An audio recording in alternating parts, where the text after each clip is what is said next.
Chess olympiad के इस अंतर्राष्ट्रीय कार्यक्रम में उपस्थित केंद्रीय मंत्रिमंडल के मेरे साथीगण, इंटरनेशनल चेस फेडरेशन के president Arkady Dvorkovich, all India chess federation के प्रेसिडेंट, विभिन्न देशों के एम्बेसडर्स, हाई कमिश्नर्स, चेस और अन्य खेलों से जुड़ी संस्थाओं के प्रतिनिधिगण, राज्य सरकारों के प्रतिनिधिगण, अन्य सभी महानुभाव,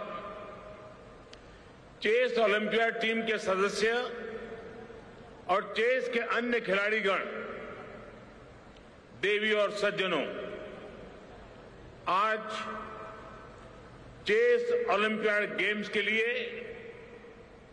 पहली टॉर्च रिले भारत से शुरू हो रही है। इस साल पहली बार भारत चेस ओलंपियाड गेम्स को होस्ट भी करने जा रहा है।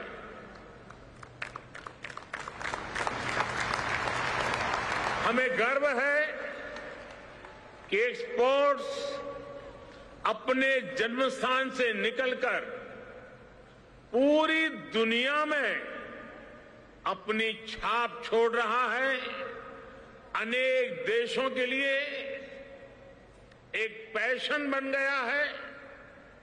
हमें खुशी है कि चेस इतने बड़े इंटरनेशनल इवेंट के रूप में अपने जन्मस्थान में फिर एक बार आकर के सेलिब्रेट किया जा रहा है।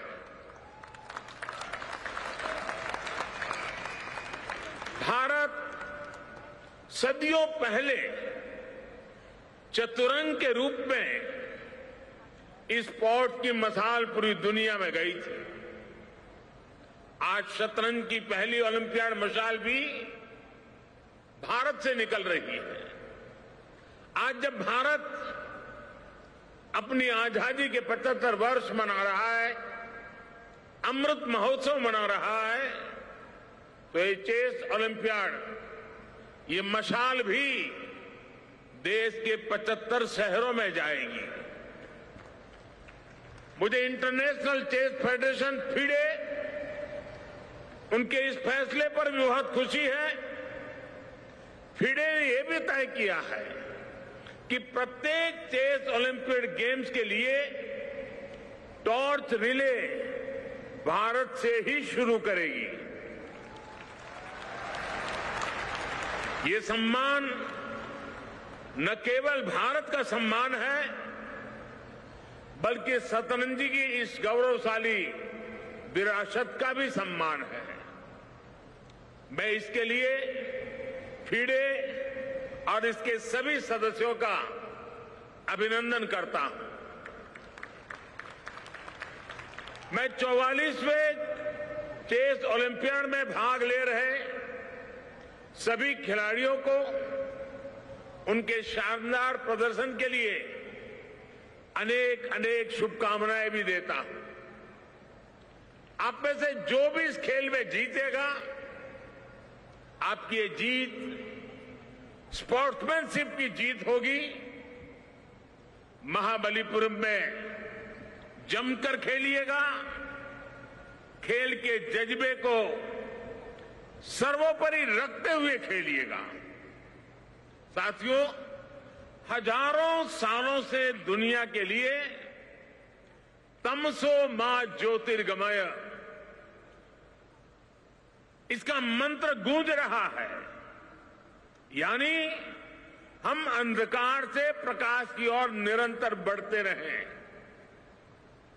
प्रकाश यानी मानवता का बेहतर भविष्य, प्रकाश यानी सुखी और स्वस्थ जीवन, प्रकाश यानी हर क्षेत्र में सामर्थ्य बढ़ाने के लिए प्रयास। और इसलिए भारत ने एक और मैथ, साइंस और एस्ट्रोनॉमी जैसे क्षेत्रों में अनुसंधान किए तो वहीं आयुर्वेद, योग और खेलों को जीवन का हिस्सा बनाया। भारत में कुश्ती और कबड्डी, मलखम ऐसे खेलों के आयोजन होते थे ताकि हम स्वस्थ शरीर के साथ सामर्थ्यवान युवा पीढ़ी को तैयार कर सकें। वहीं एनालिटिकल और प्रॉब्लम सॉल्विंग ब्रेन्स के लिए हमारे पूर्वजों ने चतुरंग या शतरंज जैसे खेलों का आविष्कार किया।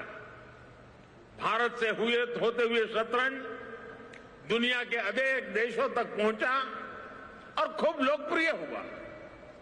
आज स्कूलों में चेस युवाओं के लिए, बच्चों के लिए एक एजुकेशन टूल के रूप में भी इस्तेमाल हो रहा है। शतरंज सीखने वाले युवा अलग अलग क्षेत्रों में प्रॉब्लम सॉल्वर बन रहे हैं। चतुरंग की बिसात से लेकर कंप्यूटर पर खेले जा रहे डिजिटल चेस तक भारत हर कदम पर शतरंज की इस लंबी यात्रा का साक्षी रहा है। भारत ने इस खेल को नीलकंठ वैद्यनाथ, लाला राजे बाबू और तिरुवेंकटाचार्य शास्त्री जैसे महान खिलाड़ी दिए हैं। आज भी हमारे सामने उपस्थित विश्वनाथ आनंद जी, कोनेरू हम्पी, विदित, दिव्या देशमुख जैसी अनेक प्रतिभाएं शतरंज में हमारे तिरंगे का सम्मान बढ़ा रही है। अभी मैंने कोनेरू हम्पी जी के साथ चेस में सेरेमोनियल मूव का भी दिलचस्प अनुभव लिया है। साथियों, मुझे देखकर अच्छा लगता है कि बीते 7-8 वर्षों में भारत ने शतरंज में अपना प्रदर्शन लगातार बेहतर किया है। 41वें चेस ओलंपियाड में भारत ने ब्रॉन्ज के रूप में अपना पहला मेडल जीता था। 2020 और 21 के वर्चुअल चेस ओलंपियाड में भारत ने गोल्ड और ब्रॉन्ज भी जीता है।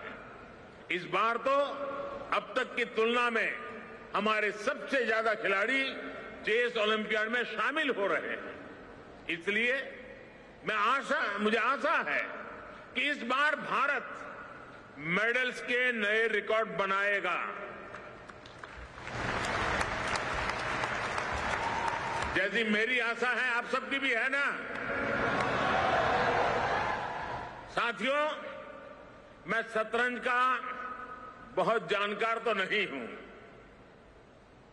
लेकिन इतनी समझ है कि शतरंज के पीछे छिपी भावना और इसके नियमों के मायने बहुत गहरे होते हैं। जैसे शतरंज के हर मोहरे की अपनी यूनिक ताकत होती है, उसकी यूनिक क्षमता होती है। अगर आपने एक मोहरे को लेकर सही चाल चल दी, उसकी ताकत का सही इस्तेमाल कर लिया, तो वो सबसे शक्तिशाली बन जाता है। यहां तक कि एक प्यादा, यानी जिसे सबसे कमजोर माना जाता है, वो भी सबसे ताकतवर मोहरा बन सकता है। जरूरत है तो सतर्कता के साथ सिर्फ सही चाल चलने की, सही कदम उठाने की। फिर वो प्यादा या सिपाही चेस बोर्ड पर हाथी, ऊंट या वजीर की ताकत भी हासिल कर लेता है। साथियों, चेस बोर्ड की यही खासियत हमें जीवन का बड़ा संदेश देती है।